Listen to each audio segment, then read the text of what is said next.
We will now install the main gear into the helicopter. We'll start by removing the main shaft that we installed earlier. Pay special attention to not twist the belt from where we left it. We will now pull the belt out.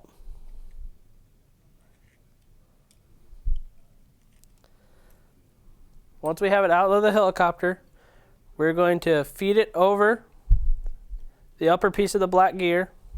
This will keep it in the correct orientation. It will require a little bit of effort to work the belt in as you slide in the main gear. Pay special attention to not twisting the belt anymore.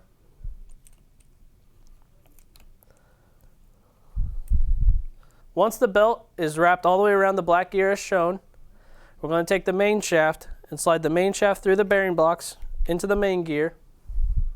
We will now install the bolt through the main shaft to secure the main gear to the main shaft. To do this, twist the main shaft until it lines up with the black piece, the black gear, and the sleeve inside so you can see all the way through the black gear. Now install the screw into the hole. When doing this, be careful not to push too hard, as you can knock the lock nut out of the gear.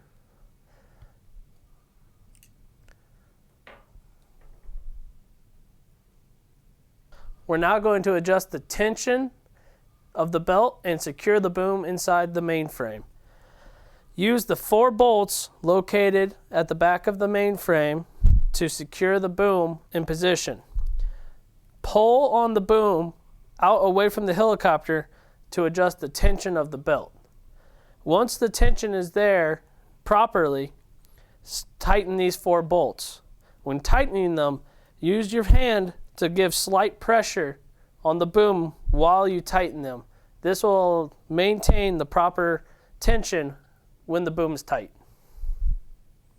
Now that we have finished rebuilding the entire tail assembly, tightening the belt and installing the main gear, plug in the tail servo into the rudder port on the Spectrum AR7200BX, zip tie the wires back in place, and zip tie the antenna back to the boom support. We're going to start with installing the swash plate back onto the main shaft. Slide this on. Make sure to slide the anti-rotation pin into the anti-rotation bracket. You can go ahead and snap the swash plate linkages from the servos back onto the swash plate. Once that is installed, we're going to reinstall the main rotor head. Go ahead and slide this back on. We're going to have to line up the bolt hole for the main rotor head with the main shaft. Once that hole is aligned properly, go ahead and install the bolt. Grab the lock nut as well. You'll note that one side of the head block is made to hold the lock nut in position. Make sure you get it on the right side. Once it is started to thread in, you can go ahead and let go, as the head block will hold it in position.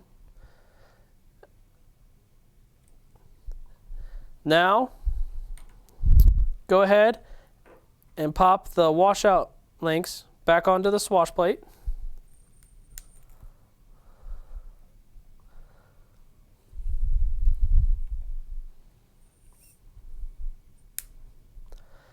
Followed by tightening the washout bolts. You will want to do these incrementally. Don't do one side all at once. Work them in a little bit at a time. This clamps the head to the main shaft. There is no need to over tighten these. Just nice and snug will work the best. Now that we have the main rotor head assembly installed on the swash plate, we're going to put the spindle back into the head. Go ahead and grab a main grip and a spindle with one of the spindle bolts already installed. Make sure you apply a little bit of blue Loctite if you're using a new spindle on this.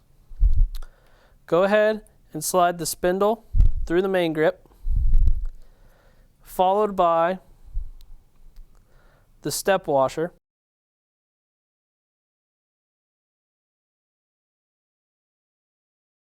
We will now install the dampeners into the head block.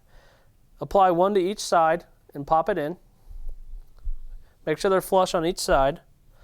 Now that we've installed the dampeners into the head block, go ahead and grab the grip that you slid onto the spindle with the step washer. Use a 1.5mm Allen wrench, insert it into the bolt, and slide the assembly through the dampeners. Note the direction of the grip. This is a trailing edge assembly.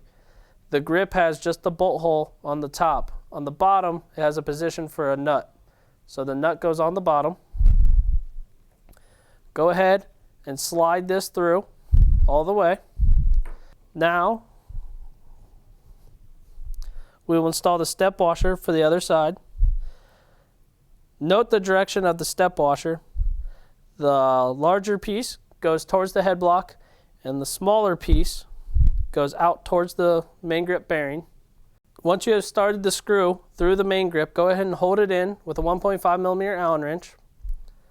Slide the grip onto the spindle and twist the screw to start it. Go ahead and snug it up. You will now need another 1.5mm Allen wrench,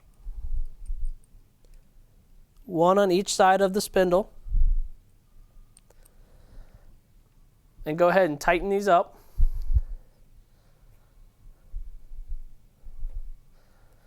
Now that these are tight, the spindle and the main grips are now installed on the helicopter.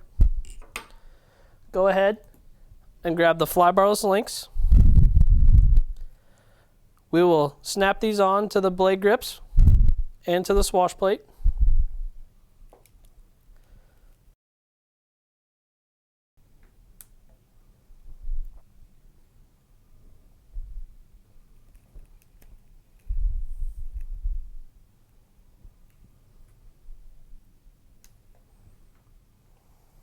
Now that the fly-barless links are installed on the helicopter, we will now install the main rotor blades. Go ahead and slide one of the blades into the blade grips. Align the hole and slide one of the bolts through. Go ahead and grab one of the lock nuts and hold it at the bottom of the grip, and go ahead and start spinning the bolt in. Tighten these up until they're snug.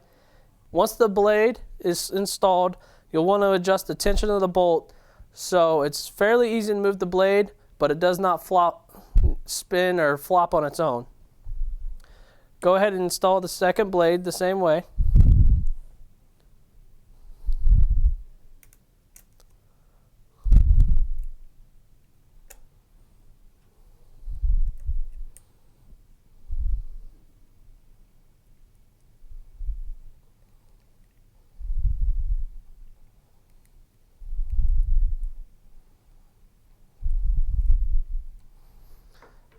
Once you get the second blade installed, you'll want to make sure that the tension on both blades is the same. Now that both rotor blades are installed back on the helicopter, the main rotor head assembly is finished. We have completed rebuilding all of the features on the Blade 300X. All that's left now is to install your canopy, charge your battery, and go fly.